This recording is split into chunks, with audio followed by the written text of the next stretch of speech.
The extent of God's hand upon a nation is the extent to which a people come together and simply agree with God. Anything less is sin. It's a violation. It steps outside of the will of God. And in this psalm, this whole issue of the founding fatherhood of God, and in this particular instance related to this beautiful land of ours, is so well described by the psalmist. Our founding father, first of all, is declared throughout the heavens. That's what he says here. The heavens declare the glory of God. And you'll be interested to know that that little word heavens there carries with it a galactic spectrum that defies human understanding. That little word heavens there is the same word that we find in the Genesis account when God created the heavens and the earth. He created the galactic sphere of God's sovereign creatorship.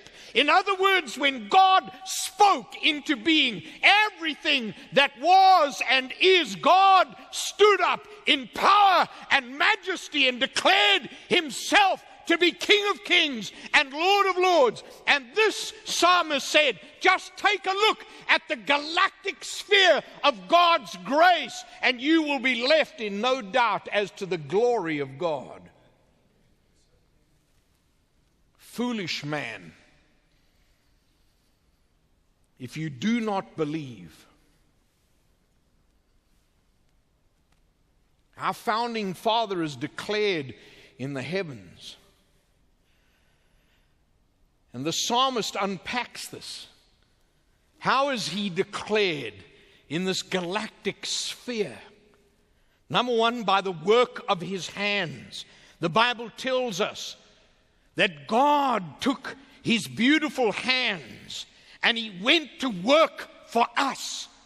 God manufactured and constructed everything that we have. And the word here tells us that the work of his hands is the very means by which he carries out two things. He speaks and he gives to us knowledge. And that little word knowledge there in the second part of verse 2 means that what God does to us by his Spirit through the galactic orbit of his kingly reign and rule is he makes known to us that he alone is God in all the world.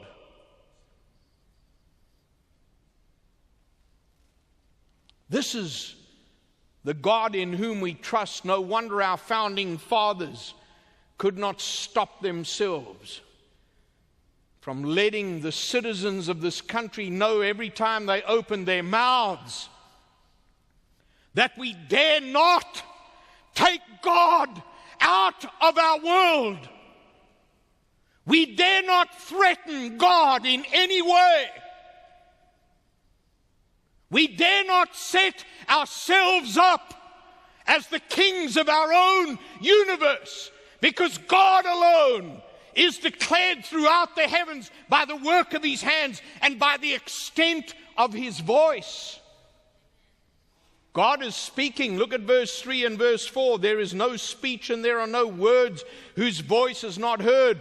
And this voice, the voice of this dramatic, beautiful declaration of the glory of God, goes out through all the earth, and their words to the ends of the world. There is nowhere where God is not seen, nor heard, nor spoken. And there's a third way in which he is declared throughout the heavens, not only by the work of his hands and the extent of his voice, but by the canopy of his tent.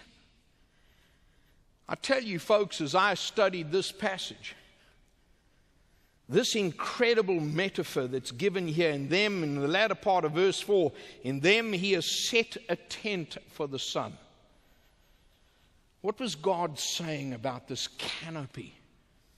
Not only does he love us, not only did he create us, not only is he eternally sovereign, Not only does he have a divine purpose for us, but he set a canopy, a tent of protection over us.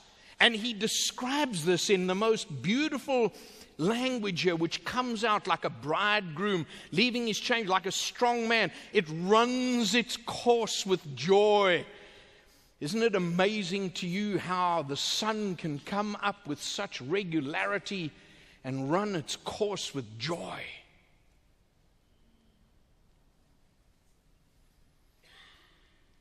This picture about the glory of God, this vast array of the beauty of His holiness, the majesty of His presence.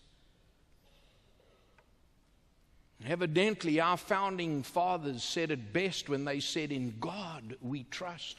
No wonder.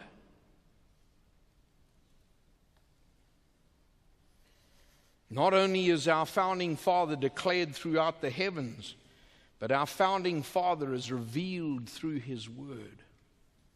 Starting in verse 7, the law of the Lord is perfect, reviving the soul. You see, friends, what God is trying to show us here is that the witness of the stars, the galaxies, tells us about God, but the scriptures tell us who God is. By the way, I've got a great announcement to make to you.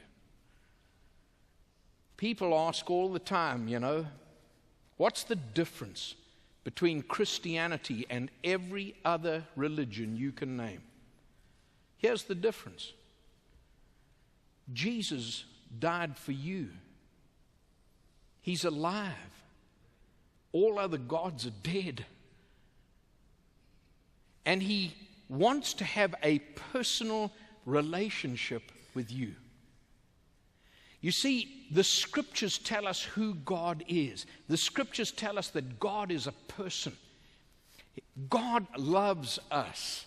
God cares for us. God purposes for us. He feels for us. God grieves for us. God gives to us.